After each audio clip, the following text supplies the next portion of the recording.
महीने आपकी तकलीफ होगी पर आपका जीवन बच जाएगा, वही काम मिलिट्री करती है।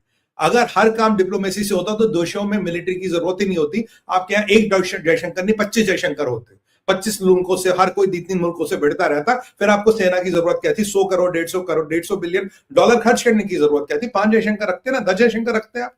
मैं नहीं कह रहा हूं जयशंकर साहब did not do a fantastic, is a fantastic fantabulous man, but एक लिमिट है उनकी सीमा की जहां मिलिट्री शुरू होती है। मैं भी एक जनरल साहब के साथ बैठा था न्यूज चैनल पे 9 बजे, वो लड़ चुके हैं, जनरल साहब लड़ चुके 1971 में, कह रहे हैं नहीं अब मिलिट्री लानी पड़ेगी भाई, अब डिप्लोमेसी खत्म है, उनको बांग्लादेश को मैसेज भेजना पड़ेगा। मैं ये नहीं कहता बांग्लादेश से युद्ध करो, पर बांग्लादेश को ये जरूर बोलना पड़ेगा लक्ष्मण रेखा कहां है। अगर ये सीमा पार हुई जो मेरे हिसाब से हो चुकी है, यूनिस तेरे घर तक आ जाएगी और तेरे सेना तक आ जाएगी। बांग्लादेश की सेना को बोलना पड़ेगा मारे अपने दूतावास के लोग को निकाल ले। मैं बार बार चेतावनी दे रहा हूं, बेनगाजी जैसी परिस्थिति ना बने। मैं हाथ जोड़ के निवेदन कर रहा हूं, बेनगाजी जैसी परिस्थिति ना बने, उसके लिए हमें तैयार रहना पड़े। We should have a evacuation plan for our consulates. 5-5 visa consulate खोल के क्या करना भैया? 5-5 लोगों को वीजा, लाखों लोगों को वीजा देके क्या करे? कौन सा दिल जीत जाओगे? जो लोगों को आपने वीजा दिया, जो सड़क पे थे, वो वही थे जिसने दीपू को मारा, जिसने दीपू को जिंदा जलाया, वही लोग थे। क्या बात कर रहे हो साहब? किस बात की बात कर रहे हो? बट आज मेरा दिल खुश भी है, आक्रोश है, गुस्सा है, होना भी चाहिए और हर हिंदू को होना चाहिए, हर सनातनी को होना। दुनिया में जहां भी देख रहे हो ना भी भारत विचार, जहां भी आप देख रहे हो, करीब 1500 लोग जुड़े, जहां से भी देख रहे हो भैया, आपको आक्रोश होना चाहिए अभी। अगर आप में आक्रोश नहीं तो आप में हम में कोई कमी है, बात नहीं बनेगी। ऐसे ऐसे ऐसे भारत इतना अखंड भारत था, इतना सिमट गया, 50 साल बाद पता लगा इतना रह गया, फिर इतना रह गया। We are losing land, we are losing legitimacy, we are losing control. मैं सच कह रहा हूं आपको। और आज दिल खुश इसलिए हुआ माननीय भागवत जी के कथन से।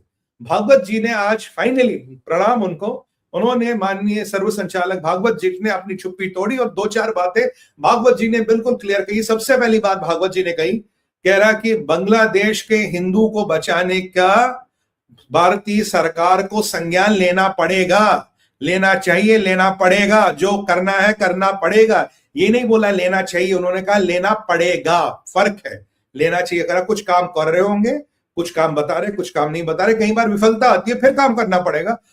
यानी कि पहली बार मोहन भागवत जी कह रहे हैं जो बांग्लादेश में हमारा हिंदू है उसको बचाना पड़ेगा और भारतीय सरकार को, मोदी जी की गवर्नमेंट को एक्शन लेना पड़ेगा। एक्शन है मिलिट्री वाला भाई, एक्शन है मिलिट्री वाला। अब एक्शन सिविलियन विविलियन वाले से कुछ बात नहीं बनेगी, मिलिट्री एक्शन लेना पड़ेगा तो लेना पड़ेगा साहब, कुछ करना पड़ेगा, भागवत जी ने कहा। दूसरा स्टेटमेंट भागवत जी का इंपॉर्टेंट, कह रहा वहां के हिंदुओं को संगठित रहना पड़ेगा। जो मैं हिंदू भाइयों से अपील करता हूं, आप संगठित रहिए, अलग अलग मत रहिए। मैं आज कहता हूं बांग्लादेश का कहानी खत्म।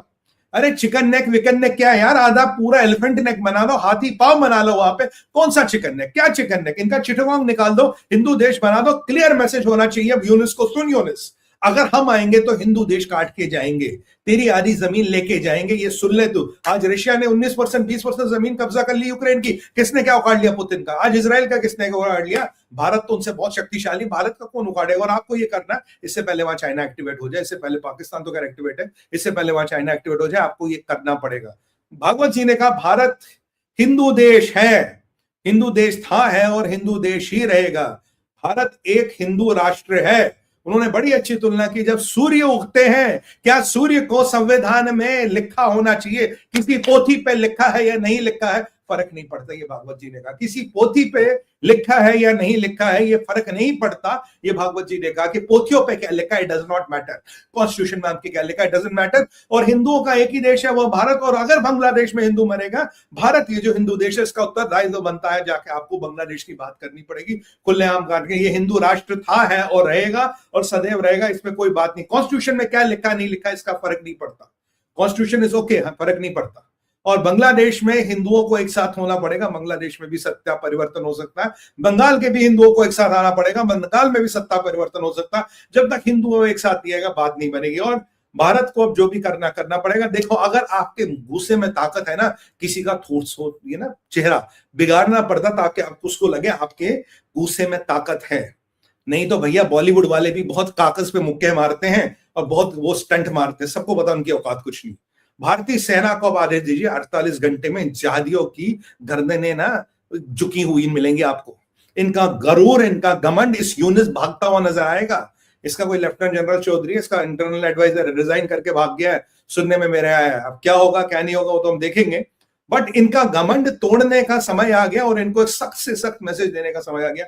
मैं धन्यवाद देता हूं भागवत जी का। भागवत जी आपका बहुत बहुत आभार सर, आपने फाइनली हिंदुओं के लिए और हिंदू वाली बात की। अगर भारत हिंदू की बात नहीं करेगा कोई नहीं करेगा।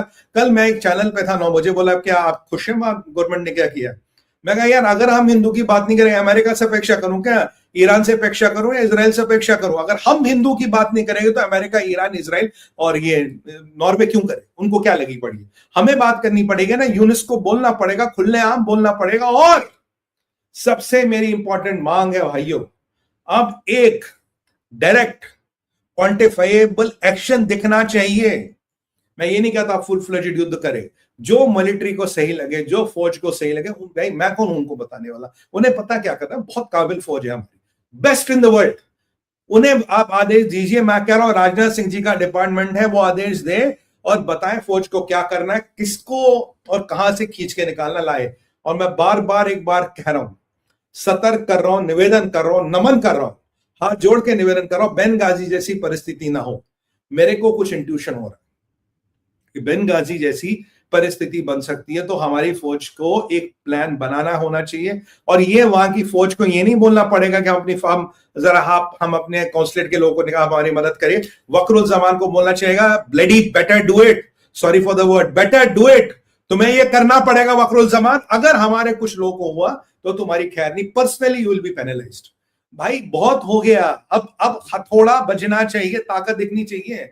और मोहम्मद जी ने एक और बात कही, बोला संघ को भाजपा की नजर से मत देखो। ये बहुत बड़ा स्टेटमेंट है, संघ को भाजपा की नजर से मत देखो। मैं कह रहा हूं भागवत जी को इतना बड़ा स्टेटमेंट देने की जरूरत थी?